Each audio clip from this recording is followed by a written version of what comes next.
Why did Hillary Clinton conspicuously, after Debbie Wasserman Schultz, the head of the DNC, was pushed out as a result of our publications, why, moments after, did Hillary Clinton release a press release saying that she was effectively rehiring her?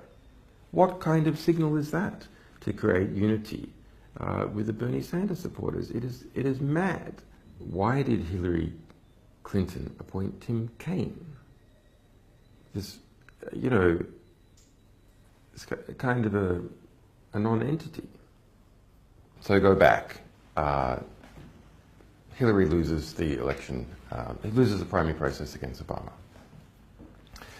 At that point, Tim Kaine was the head of the DNC, the Democratic National Committee.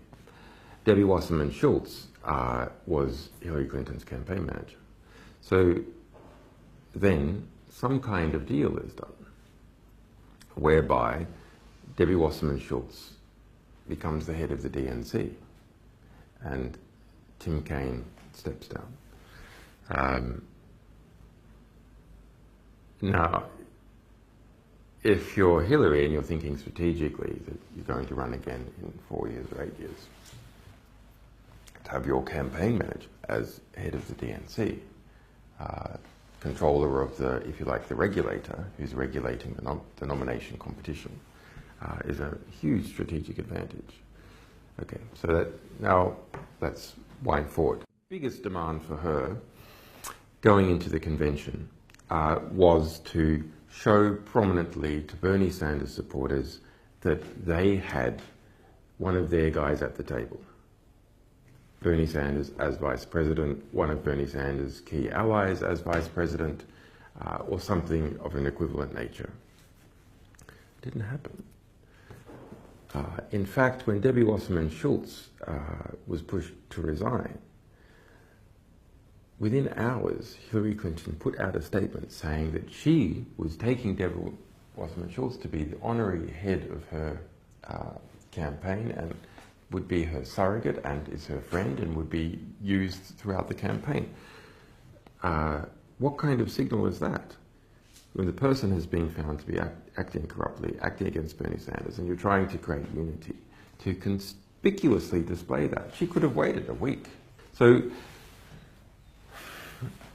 my perception is that the appointment of Tim Kaine and the conspicuous rehiring of Debbie Wasserman Schultz both come from the same phenomenon, which is cronyism, that Clinton's campaign, Clinton's structure is based upon these friendships and alliances that she has built up. And she cannot permit any signal to go out that says that she doesn't respect these alliances, because that's what the structure is based on.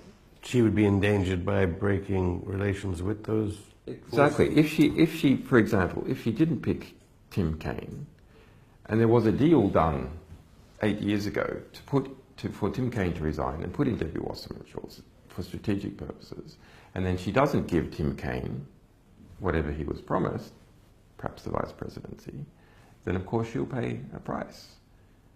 Debbie Wasserman Schultz, no doubt, knows a lot about Hillary Clinton, having been intimately involved in her previous campaign. So Hillary needs to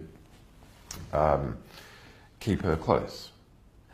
But more than that, she needs to publicly demonstrate that she has to publicly demonstrate to all the other people, don't worry, if you take a fall for me, for doing a corrupt act for me, like Debbie Wasserman Schultz was doing, then you'll be taken care of. So that is, creates a limit on the moves that Hillary Clinton can take. She can't take any move. An obvious move would be to appoint some key Bernie Sanders person vice president. That's an obvious move. Or to not be conspicuous about saying, oh, you just screwed over in a corrupt manner the Bernie Sanders, the You're nomination. implying that there's much more information which she's blackmailable by these different people. Hillary Clinton does not have an unlimited number of moves she can make. She's confined on her chessboard as a result of these relationships. That may well cost her the election, because there wasn't a move. She's not an idiot. She's a highly intelligent woman. There wasn't a move available to her to unite with the Bernie Sanders supporters. That move was not available to her. Okay, Because the pieces, those squares were already occupied.